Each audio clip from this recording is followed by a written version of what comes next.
I'm going to discuss about multi-vibrators. First, coming to this multi-vibrators, an important concept of regenerative circuits is multi-vibrators. So, these multi-vibrators are generally used in timing applications. Multi-vibrators are divided into three types. One is monostable multi-vibrator, and the other one is astable multi-vibrator, and the third one is bistable multi-vibrator. Today we are going to discuss about monostable multi-vibrator and astable multi-vibrator. Coming to the monostable multi-vibrator. Monostable multi-vibrator is also called as one-shot multi-vibrator. Why we are calling it as a one-shot multi-vibrator is it consists of one stable state and one quasi-stable state. Upon application of the external trigger pulse, it produces a specified range of or specified width of output pulse at the output. Okay, and after some time, due to the internal trigger pulse, again it backs to its stable state. So whenever you are applying the trigger, then immediately the output of the monostable will be changes from one state to another state.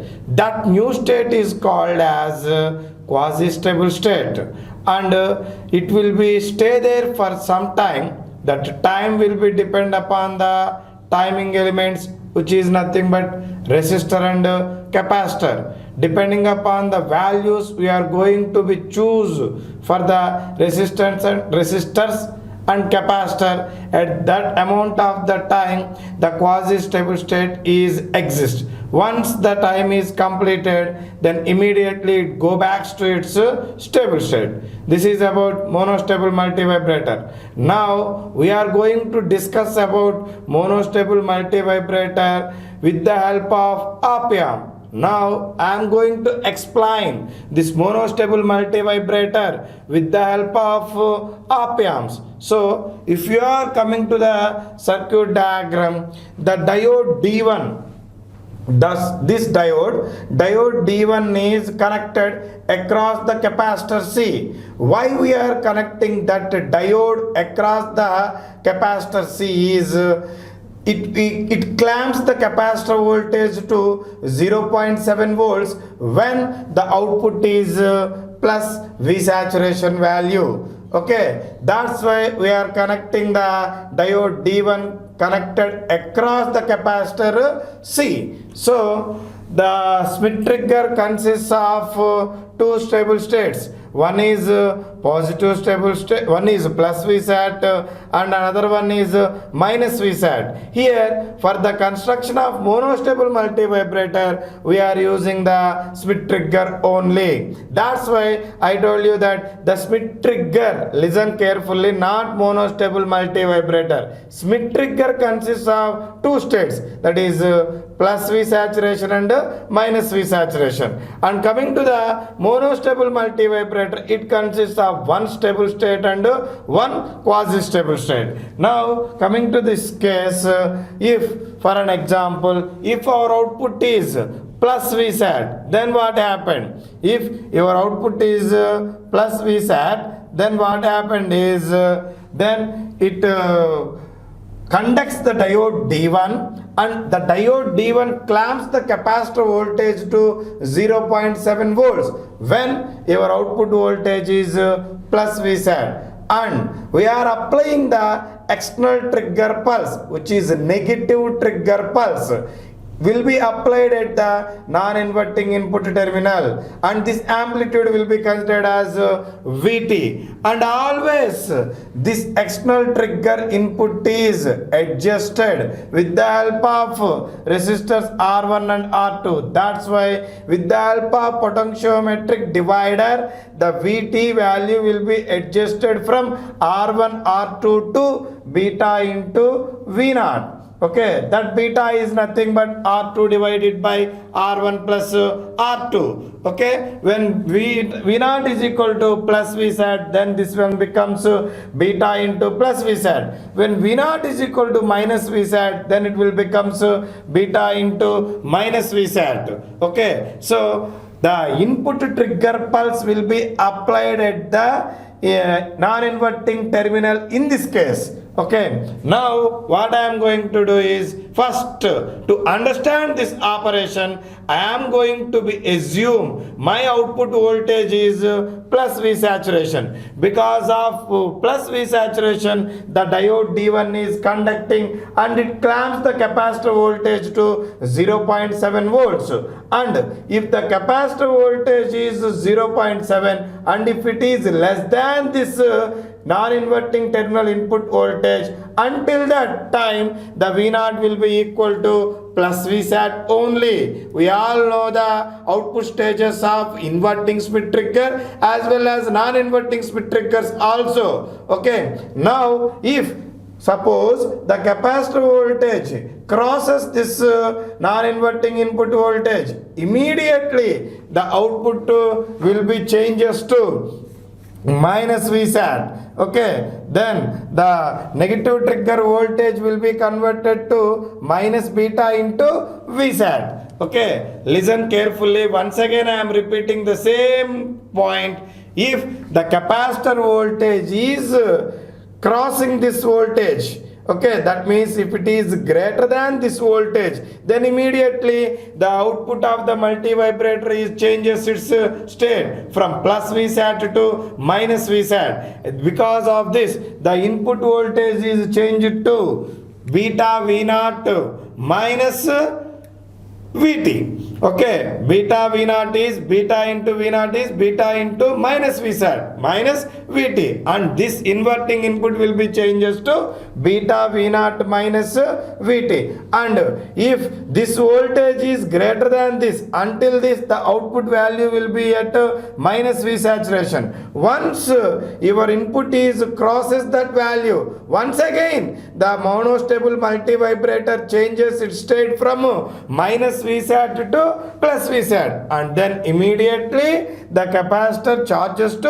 0.7 volts, and the same process will be repeating. Okay, now here I am going to show you the waveforms for the monostable multivibrator. Here I am considering the negative edge triggered signal, okay, which is nothing but Vt. Its amplitude will be taken as Vt. That we are applied at the non-inverting terminal of this Schmitt trigger, non-inverting Schmitt trigger. This is Vt. Now the capacitor voltage Vc, which will be initially at Vd1 value. Why? Because whenever the capacitor output voltage is plus V sat, then the diode D1 conducts and the capacitor will be clamped to 0.7 volts, which is nothing but the diode conducting voltage. So initially the diode voltage will be, the capacitor voltage will be taken as 0.7 volts.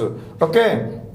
Now what I am considering is, once upon the application of negative trigger pulse, next what happened is, if you apply the negative trigger pulse, then what happened is, then the capacitor voltage, if this voltage will be increases than this voltage, then immediately the capacitor is that means the output voltage will be changes to minus V sat, and the diode D1 is reversed biased and the capacitor charging to minus V sat. So immediately it charges to minus V sat. So this is beta into V sat, which is nothing but minus beta into V sat. Okay, minus beta into V sat. And this state is not a stable state, it's a quasi-stable state, and the time duration of this quasi-stable state is depends upon the values of R and C. Once the time is completed, then immediately it go back to its stable states, okay, which is nothing but VC, VD1 state only. Okay, it goes to VD1. Okay, now listen. So in this duration we are going to get the specified output pulse at the output side. So now I am going to represent my output. Initially my output is at plus Vsat until this specified range. Okay, my output will be at negative saturation level, and once it crosses then my output again will be comes back to plus V saturation level. Listen carefully, this is the time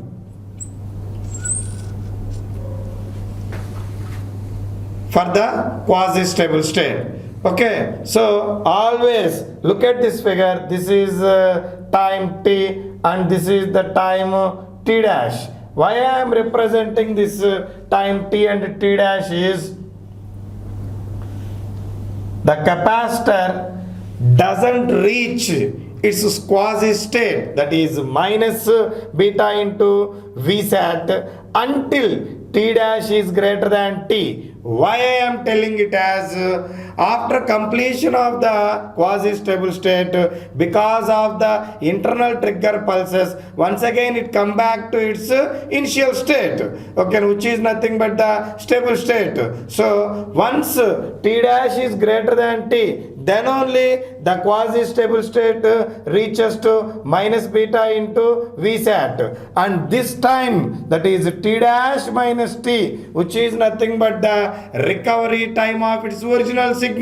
Okay, why it should recover for that original state is whenever you applied another trigger pulse, once again it starts from its stable state and goes to its quasi-stable state. That's why this t dash minus t time is required. Okay, so by looking to this waveform, until t dash is greater than t, okay, once t dash is greater than t, then only the capacitor reaches its quasi state. If t dash is not greater than t, then the capacitor will not reaches to its quasi state. And if you observe this, I am connecting the diode in the reverse fashion at the non-inverting input terminal. Why I am connecting this diode in this case is, it is not necessary, but why I am connecting is to remove any malfunctions present in the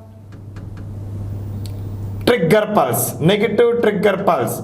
Okay, if there is any malfunctions present in the trigger pulse, to remove that malfunctions, we are going to connect the diode D2 at trigger pulse Vt. Okay, this is, I am going to explain expression for pulse width.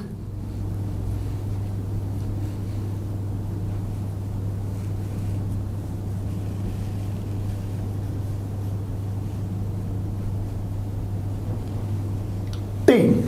So we all know that output voltage V0 across the capacitor is equal to V final plus V initial minus V final into e power minus t divided by R into C. Okay, now what is Vf value and what is Vi value and what is V0 value? V0 value is nothing but the output voltage of the capacitor, okay, which is nothing but minus beta into Vsat, which will be also considered as Vc, which is nothing but the output voltage, final output voltage of the capacitor. Now Vi is the initial voltage and Vf is the final voltage. So Vi, which is nothing but the initial voltage of the capacitor, which we are going to consider as Vd1. Why? Because initially the capacitor voltage will be charged to 0.7 because of the assumption we are considering the V0 will be equal to plus Vsat. So Vi is equal to Vd1 and Vf is the final voltage. Okay, what is final voltage? Which is nothing but minus Vsat. And substitute all these values in this equation. Now Vc will be equal to minus Vsat plus Vd1 minus of minus Vsat minus Vsat into e power minus t divided by RC. Let us assume at a time period t is equal to t. Okay, now what happened? We all know that Vc is equal to minus beta into Vsat will be equal to minus Vsat plus Vd1 plus Vsat into e power minus t divided by RC. Okay, now take this side. This equation will be rewrite as minus beta into Vsat plus Vsat is equal to Vd1 plus Vsat into e to the power of minus t. That means capital T we are considering here, t by RC. Now take Vsat as common. If you have taken Vsat as common, then it will becomes 1 minus beta, and bring this value to this, then it will become Vd1 plus Vsat. That will be equal to e power minus t divided by RC. And now apply logarithm. Now that will becomes minus t divided by RC will be equal to ln of Vsat into 1 minus beta divided by Vd1 plus Vsat. Now if you have taken common as minus, then t will be equal to RC into ln of, if you have taken minus, then this will become reverse. Now what happened? Vd1 plus Vsat divided by Vsat into 1 minus beta. Okay, now take Vsat as common, then you will get RC ln of, if you have taken Vsat as common, then it will becomes 1 plus Vd1 divided by Vsaturation divided by Vsat is cancelled, Vsat into 1 minus beta. Okay, then Vsat will be cancelled. Then what you will get is t will be equal to RC into ln of 1 plus Vd1 divided by Vsat into 1 minus beta. So we know that Vsat value will be very much greater than when compared with Vd. So you will neglect Vd1 by Vsat. You will get t is equal to RC into ln of 1 by 1 minus beta. And you all know that beta will be equal to R2 divided by R1 plus R2. So I am choosing R2 will be equal to R1. So we will get beta is equal to 1 divided by 2. So what happened? 0.5. If you substitute that beta value in this equation, then you will get 0.69 into RC, which will be equal to the expression of pulse width. Okay now, expression for pulse width. That's it for the monostable multivibrator. We are going to discuss about astable multivibrator, and this is the circuit explains the astable multivibrator. Astable multivibrator is also called as free running multivibrator. Why? Because it doesn't have any stable state. It has two quasi-stable states, and the circuit condition is oscillates between these two quasi-stable states, and there will be no external signal required to operate this astable multivibrator. And if you are looking to this circuit, it looks like a Schmitt trigger. Replace the capacitor by input, then it looks like a inverting Schmitt trigger. And in this case we are using the components RF and C. These two components are decides how much time it will be in that quasi-stable state. Once again the time is completed, and again it go back to another quasi-stable state, and the time is depends upon the resistor and capacitor. Now for an example, whenever you are switch on the stable multivibrator, then the output will be plus Vsat or minus Vsat. Why? Because in this case we are designing the stable multivibrator by using op-amp, okay, or Smith trigger. This Smith trigger consists of only two stable states, those are plus Vsat or minus Vsat only. That's why what I am telling is, whenever you powered on, immediately the output may be plus Vsat or it may be minus Vsat. To understand the operation, first of all, I am assuming my output is plus Vsat. Then the Vp value will be equal to, which will be considered as upper threshold value, that will be equal to plus Vsat into R1 divided by R1 plus R2, which is nothing but the Vp value when, that is nothing but the feedback voltage when your output is plus Vsat. Okay, if your output will be changes to minus Vsat, then you will be treated it as VLT. That means feedback voltage will be treated as VLT. At that time VLT is equal to Vsat into R1 divided by R1 plus R2. Because of two output voltages for the Smith trigger, we are having VUT values as well as VLT values. First, I am considering my output is at plus Vsat. Then immediately the capacitor is charging towards plus Vsat.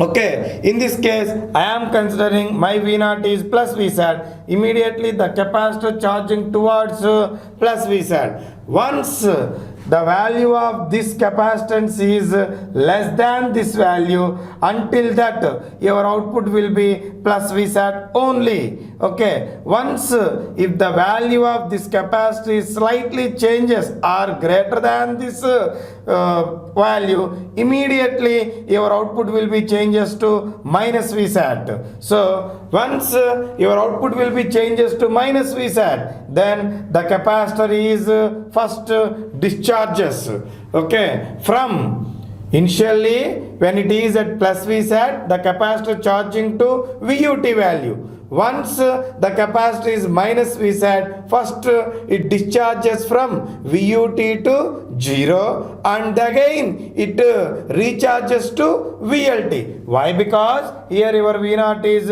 minus Vsat. That means your capacitor will be charging up to minus Vsat. But initially your capacitor is at VUT value. Okay, so it will be discharges up to 0 and then again it will be recharges to VLT value. Okay, and once again if the capacitor value is changes, that means it is gray. If the capacitor value will be less when compared with positive terminal value, once again the output will be changes to plus Vsat, and the similar operation which we have seen it in this circuit, that same operation again will be performing. Why? Because here I explained my V0 is plus Vsat, then what happened? And again if the capacitor voltage is changes to minus Vsat, and this circuit is explained why, what happened to my capacitor voltage. And these two are the circuits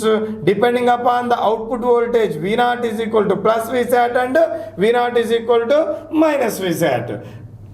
Waveforms for the stable multivibrator. So the square wave represent the output waveform, and here this triangular waveform, that will be representing the charging of the capacitor as well as discharging of the capacitor. By using a stable multivibrator, we are going to calculate the frequency of oscillations. So here we are considering V0 is equal to Vf plus Vi minus Vf into e power minus t by Rf into C. Same equation what we have considered for the monostable multivibrator, but initially we are assuming the capacitor is at VLT. Okay, capacitor initial voltage will be taken as VLT and the capacitor final voltage will be taken as VUT. So VC is equal to VUT, and obviously the final equation will becomes Vf is equal to Vsat, that will be equal to plus Vsat. So now I am going to substitute all these things in this expression, then I may get the expression for the frequency of oscillation. So what about V naught?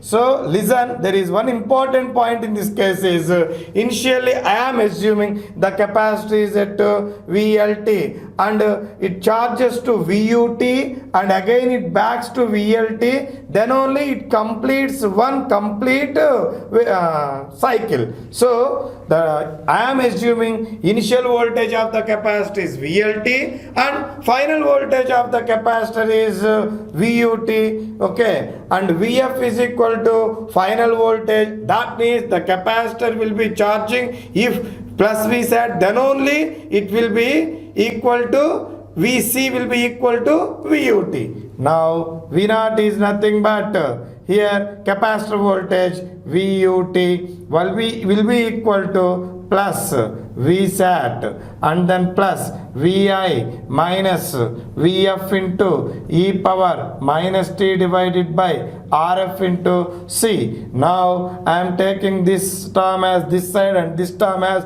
this side. So minus Vi minus Vf into e power minus t by Rf into C will be equal to Vsat minus VUT. What is Vi? Vi is nothing but VLT. Okay, VLT. Vf is nothing but plus Vsat and e power minus t divided by Rf into C will be equal to Vsat minus VUT. Again, I am writing directly, that is if you have multiply minus inside, then it will becomes Vsat minus VLT and it will be e power minus t divided by Rf into C will be equal to Vsat minus VUT. So from this I am writing as minus t divided by Rf into C is equal to ln of what happened? Vsat minus VUT divided by Vsat minus VLT, and from this I am assuming T is equal to T1. So minus of T1 will be equal to Rf into C ln of Vsat minus VUT divided by Vsat minus VLT. If you have take minus as inside, then what happened is T1 is equal to Rf into C and Vsat minus VLT divided by Vsat minus VUT, and this is the time required to charge the capacitor from VLT to VUT. That's why here I have taken initial voltage is VLT and final voltage is taken as VUT, and if you complete the full cycle, again it should be charging from VUT to VLT. So I think so the same time will be required for the charging from VUT to VLT also. So the total time T is equal to T1 plus T2, here that will be same as 2T1. T1 is equal to T2, so T is equal to 2T1. So totally finally T is equal to 2 into Rf into C into Vsat minus VLT divided by Vsat minus VUT. Okay, now this is the time required. So if you want to calculate the frequency of oscillations, then simply you represent F is equal to 1 by T. So finally I am going to calculate T. T is equal to 2 into Rf into C Vsat minus Vsat into R1 divided by R1 plus R2 and divided by Vsat into minus, that is Vsat into R1 divided by R1 plus R2. Why we are getting these equations are substituting VLT and VUT equation. then T is equal to 2 into RF into C. Okay, here I am taking VSAT as common, then it will becomes R1 plus R2 minus R1, okay, divided by R1 plus R2, and take again VSAT as common. Sorry, here it is minus into minus as plus. Minus into minus as plus. Here VSAT into R1 plus R2 minus R1 divided by R1 plus R2. So what happened? VSAT is cancelled. Then T is equal to 2 into RFC into 2 into R1 plus R2 divided by R2. Here R1 plus R2 are cancelled. So this is the total time required for the each quasi-stable state. Okay na? So this is the time required. From this, we can easily calculate the frequency of oscillation. Already I told you F is equal to 1 by T. So, whenever they are asking you to calculate the frequency of oscillations, then you can substitute this formula F is equal to 1 by T, then you can easily calculate. Otherwise, if they are asking you to calculate the time, okay, so substitute in this formula. T is equal to 2 into RF into C. This is stable multivibrators using op-amp. Listen carefully. What I am telling is whether it may be the monostable multivibrator or whether it may be the astable multivibrator, always the time duration will be depend upon the resistance and capacitive component only. Okay.